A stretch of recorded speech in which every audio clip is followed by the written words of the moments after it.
Hey all, hey YouTube, Terry Tickler here again. I just thought I would come on and give you an update on my Harley Benton Roasted Fusion 2, since it's been quite a while since the first video, and I thought I'd just give you some thoughts since owning this for 2 years now. I would have thought about 2 years. Now, as I said in the previous video, this was a B stock guitar, and at the time when I bought it, the only thing I could see that was B stock was the truss rod was slack, so it had a slight bow which tweaked easily thanks to the wheel down there. Such an easy, great design. Every guitar brand should put them there. It makes it so much easier. So anyway, I thought, what's wrong with it? What's wrong with it? Because everything worked. And then it took me quite a while. Then I looked on the back, and it's probably hard to see on this phone, but there, where my pick is probably virtually impossible to see. There's a tiny indentation scratch in the wood. That is it. The fret ends, everything is perfect. It is so good.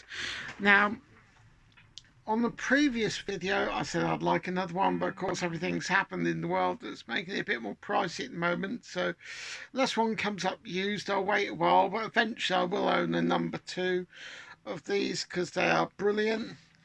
And the only thing now, having owned it and gigged it a fair bit when we could gig and play live, was the pickups. The stock Roswells they come with are a bit weedy really. They're okay, but they're built to a price, so I wouldn't expect premier pickups in this price point guitar, because when I bought it, all in delivered, it was 264, which was a stupidly cheap price because it was B stock.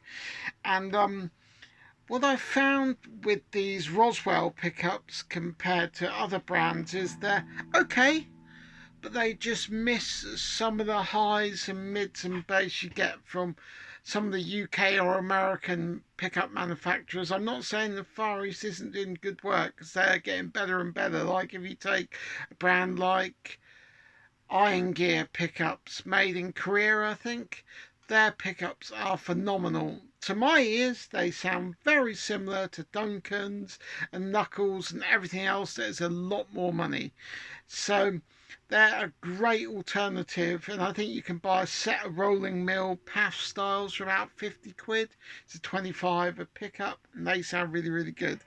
But so eventually I will be upgrading these pickups very soon. I bought some Duncans to go in there, but unfortunately they're only 2-wire, and as it's a coil split guitar, I do need 4-wire pickups. They'll be going in another project. But having played this live a fair bit over my Gibsons and American Fenders, this will always be my go-to because the action is really smooth, it's really easy to play. And the band I was in at the time, we played sort of some Van Halen and things like Running with the Devil, and it just works so well for that with the dive bombing and everything. So I thought I'd just give you a couple of quick tones today. I'm plugged into my Egnator Tweaker 15 that has a 112 cab. It's a head and cab, no reverb, but I've got it in the clean channel, everything's clean. And for some dirt, I've got a vintage Marshall Shredmaster on the floor, which I will kick in. So again, I'm starting with the bridge pickup in humbucker position.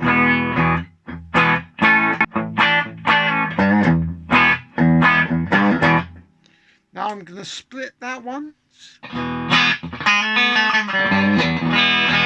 Now, as you can hear with that, as with a lot of split coil humbuckers, they don't really quite get the sound. Like, to be honest, the only manufacturer who seemed to have nailed it is Paul Reed Smith with the Paul's personal pickups he made, which are the sort of wide, thin, almost P90ish shaped ones. The split sounds on them are as closest I think I've heard to just a regular single coil. They sound fantastic. So it's always a compromise, but if you are there in the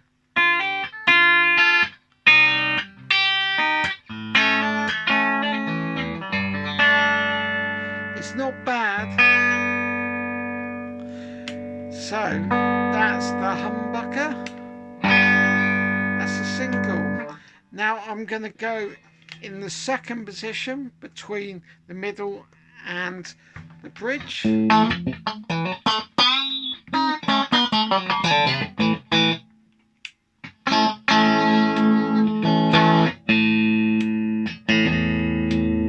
Now when you have it switched in single coil mode, it still works, it makes it a bit thinner, but to be honest, for your single coil work, the kind of in between sort of Knopfler setting as I call it,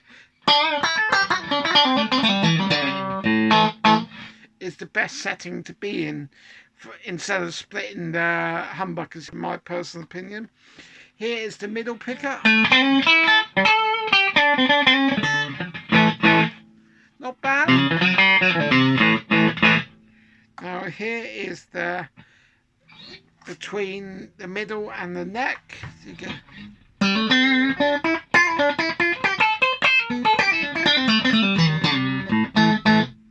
and here is the neck.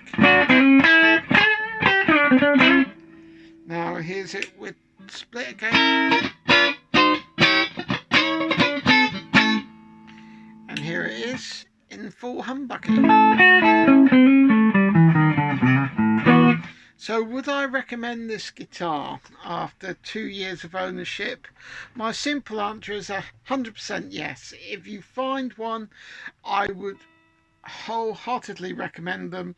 The roasted neck, I don't know why they couldn't have invented a roasted neck years ago, because it's so easy. It feels so worn in, like you played the guitar for years. It's got a great comfortable profile, and for things like having locking tuners as well, it's great. And the trem, the V50 Wilkinson trem is fantastic, and the stainless steel frets, it's such great value for money.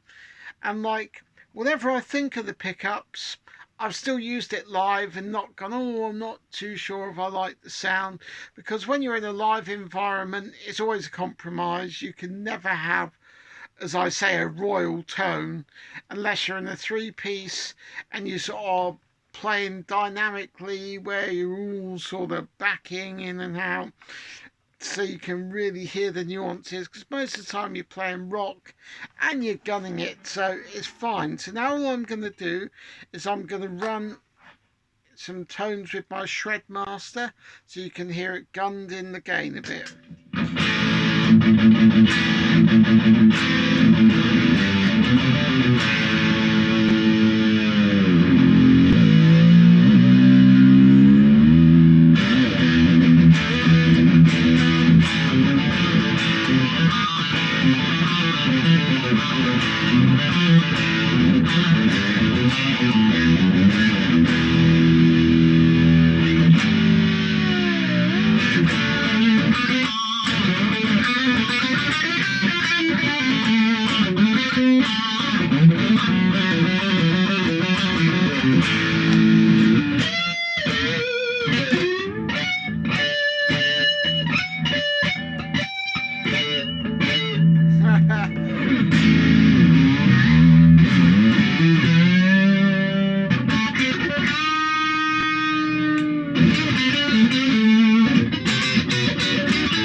So that is my Harley Benton Fusion 2. I will be doing more videos on this and the upgraded Epiphone Coronet, as I said in one of the comment sections. The bridge pickup's been upgraded, so I will be doing a video on that shortly.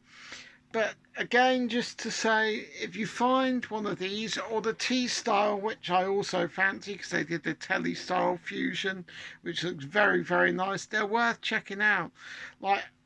I think China Guitar Skeptic, or CGS he's now called, Mike, did one on guitar snobs the other day, and I thought, am I a guitar snob? Because I like Fender and Gibson and American brands like the rest of us. But then I actually looked into it, and actually, the cheaper brands are so good now. From these Harley Bentons to the new Arias with roasted necks, they're even cheaper that you can buy in the UK. They do a roasted Telecaster that looks amazing, brand new, and they are 349 and they look incredible. If I had the money, there'd be one arriving at my house any day, but I can't at the moment. But I'd love one. They look fantastic. They do one similar to this as well.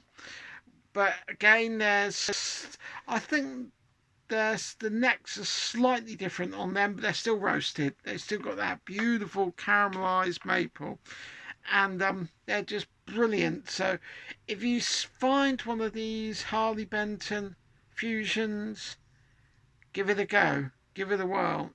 Of course, if you're in Germany and you can get to Thomann, go and try them out. When things go back to normal, go to their massive showroom and give one a go, because they are worth every penny, and I'll have another one in a heartbeat. So this has been Terry Tickler, and wait till the next video. I'll be uploading more and more as the weeks go on.